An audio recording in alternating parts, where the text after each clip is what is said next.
ಅಭಿವೃದ್ಧಿ ಯೋಜನೆಗಳಿಗೆ ಅನುದಾನ ಹಂಚಿಕೆ ಸೇರಿದಂತೆ ಹಲವಾರು ವಿಚಾರಗಳಲ್ಲಿ ಅಸಮಾಧಾನಗೊಂಡಿರುವ ಕಾಂಗ್ರೆಸ್ ಶಾಸಕರ ಕೋಪ ಶಮನ ಮಾಡಲು ಮುಖ್ಯಮಂತ್ರಿ ಸಿದ್ದರಾಮಯ್ಯ ಅಖಾಡಕ್ಕೆ ಇಳಿದಿದ್ದಾರೆ.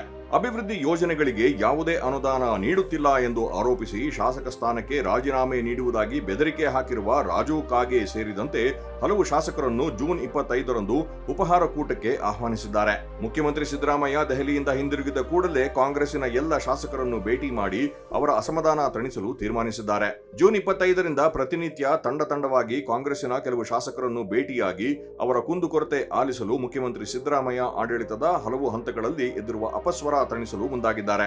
ಈ ಕುರಿತಂತೆ ರಾಯಚೂರಿನಲ್ಲಿ ಪ್ರತಿಕ್ರಿಯಿಸಿರುವ ಮುಖ್ಯಮಂತ್ರಿ ಸಿದ್ದರಾಮಯ್ಯ ಕಾಂಗ್ರೆಸ್ ಶಾಸಕರ ಅಸಮಾಧಾನವನ್ನು ನಾನು ಬಗೆಹರಿಸುತ್ತೇನೆ ಎಂದು ಹೇಳಿದ್ದಾರೆ. ವಸತಿ ಯೋಜನೆಯಲ್ಲಿ ನಡೆದಿರುವ ಲಂಚಾವತಾರದ ಬಗ್ಗೆ ಪ್ರಸ್ತಾಪಿಸಿದ ಹಿರಿಯ ಶಾಸಕ ಬಿಆರ್ ಪಾಟೀಲ್ ಅವರನ್ನು ರಾಯಚೂರಿಗೆ ಆಗಮಿಸಲು ನಾನು ಕರೆದಿದ್ದೆ. ಆದರೆ ಕಾರ್ಯಕ್ರಮಕ್ಕೆ ನನಗೆ ಆಹ್ವಾನವಿಲ್ಲ, ಹಾಗಾಗಿ ಬರುವುದಿಲ್ಲ ಎಂದು ಅವರು ಸ್ಪಷ್ಟಪಡಿಸಿದ್ದಾರೆ.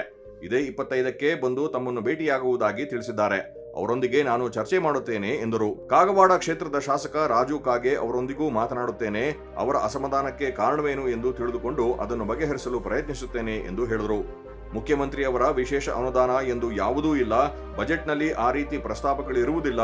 ರಾಜು ಕಾಗೆ ಅವರಿಗೆ ಮುಖ್ಯಮಂತ್ರಿಯವರ ವಿಶೇಷ ಅನುದಾನ ಎಂದು ಯಾವ ರೂಪದಲ್ಲಿ ಕೊಡಲಾಗಿದೆಯೋ ಗೊತ್ತಿಲ್ಲ.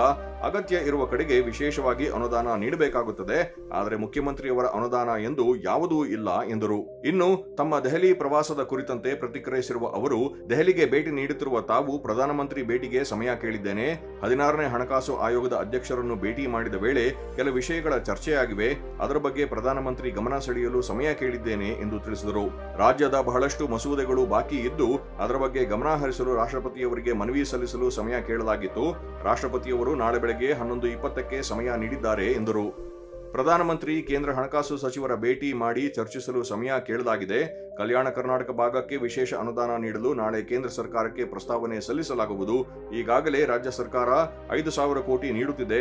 ಕೇಂದ್ರ ಸರ್ಕಾರವು ವಿಶೇಷ ಅನುದಾನ ನೀಡಬೇಕು ಎಂಬುದು ತಮ್ಮ ಬೇಡಿಕೆಯಾಗಿದೆ ಎಂದು ತಿಳಿಸಿದರು.